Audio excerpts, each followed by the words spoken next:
has been many years since our family become neighborhood, hasn't it? Yes, it has been 10 years, right? And then our children also form a bond over many years. Their friendship is truly something special. Perhaps maybe it's time for us to discuss something important regarding our children. How about we consider a marriage for them? I believe they will be very happy to become a family in the future. Married, but they're still too young.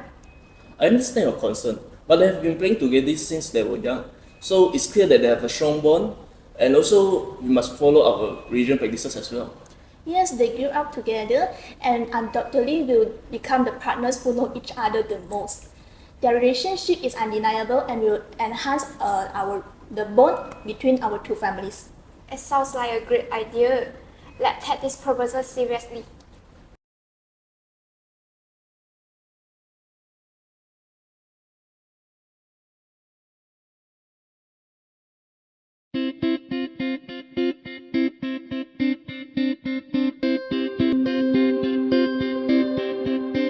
Hey Bala, sorry, I hope I didn't keep you waiting for too long. No, Maya. I'm just glad you're here.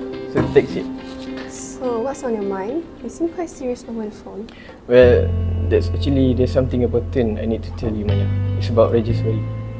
I'm sorry. Is everything okay? Well, you know, me and Rajeshwari have grown up together. We share our childhood. So the problem is, our parents always think that we could marry one day each other. Yeah, go on. But you know, things change. So I think now I fall in love with you, Maya. I love you, Maya. I know it's sudden, but I didn't mean to overstep. Bala, I don't know what to say. I'm sorry, Maya. I really didn't mean to overstep you. It's okay, Bala. We can take this slow. Thank you for your patience, Maya.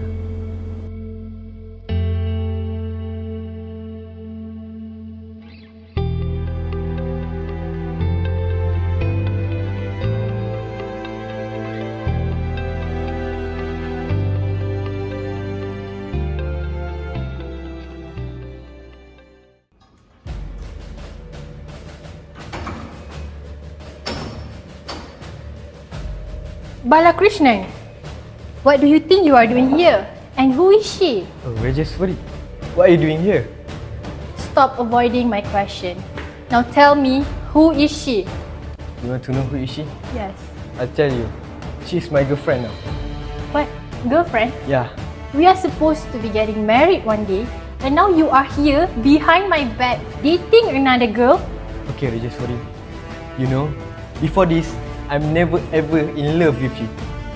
I fall in love with Maya, and she is the only girl that I will marry soon. Okay. Unbelievable. Yeah. So what's about a promise of marriage that we made? Okay, look. That promise we made when I was very young. When I was not think properly to make a decision. But now, I found Maya, and I think she's the only my love. I think our marriage is not suitable for us. Sorry. Fine, if you say so. I guess I'll see you in court. Bye, court? Balakrishnan. Okay, let's proceed.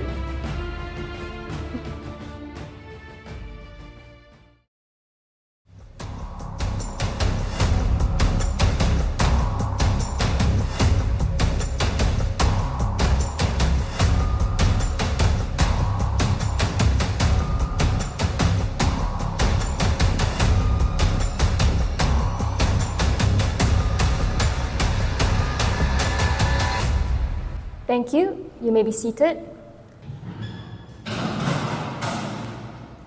Court is now in session. We call the case of Rajeshwari and another versus Balakrishnan and others is now in session. Is the plaintiff ready? Yes, Your Honor. Is the defense ready? We are, Your Honor. Okay. We will now hear the opening statements from the plaintiffs. Thank you, Your Honor. Esteemed members of the court, my client Rajeshwari come before you today seeking justice for the injustices she has faced. She was a young girl, barely of age, when she was coerced into a marriage with the defendants, Mr. Balakrishnan. Thank you. We can now proceed with the cross-examination.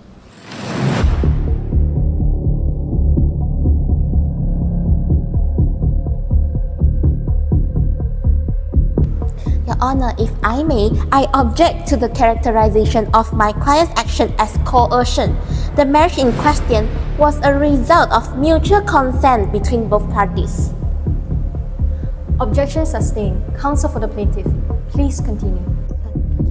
Thank you, Your Honor. As I was saying, Rajeshwari married off at a young age, unable to fully comprehend the implications of such a commitment. She was apprised of her right to education, her right to make decisions for herself, and her right to a childhood. This marriage was not a union based on love and consent, but one born out of religious practice.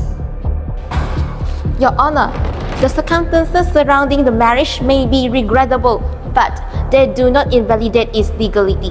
Both parties enter into the marriage willingly, and there is no evidence to suggest otherwise. Counsel for the defendant, you will have your turn to speak. Let the plaintiff's lawyer present their case without interruption. Thank you, Your Honor. As we will demonstrate through witness testimonies and evidence, Rajeshwari was not in a position to give informed consent due to her age and lack of understanding. This marriage, therefore, should be declared null and void. Your Honor, member of the courts, my client strongly denies any allegation of coercion or wrongdoing. He was also a young individual at the time of the marriage and entered it with genuine intention. Furthermore, both families were aware and supportive of the union. Counsel for the defendant, your arguments will be considered in due course. Let us now proceed with the presentation of evidence and witness testimonies.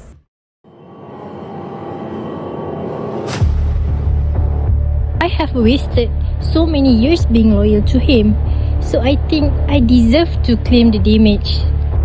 I never liked her. I was too young at that time. But she was also a young girl at that time, and the most important thing is you broke your promise. It is clear that there was a promise made, but does that constitute a legal contract made by children? Even if it's not a contract, Balakrishnan broke his promise, can we hold him responsible for Rajeshwari's emotional distress? Rajeshwari based her life on that promise, and Balakrishnan's action undoubtedly hurt her. Shouldn't there be a consequences? But what about Balakrishnan's right to choose whom he wants to marry? Should that carry weight in our decision? Yes, he has the right to choose it, but he also has the moral responsibility to honor the promise that he made, especially considering the impact on Rajeshwari's life. I agree. Balakrishnan's decision to marry someone else feels like a betrayal. Rajeshwari deserves compensations for the emotional pain she is endured.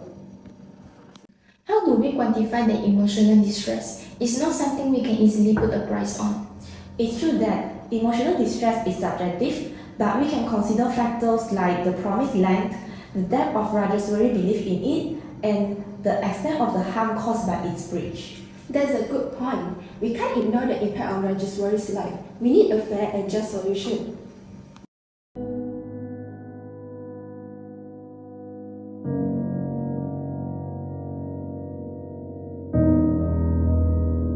I believe we reached a decision. We fight in favor of Rajeshwari. While there might be a legal contract, but Balakrishnan's actions has caused a significant damage to Rajeshwari. We believe she is entitled to damage.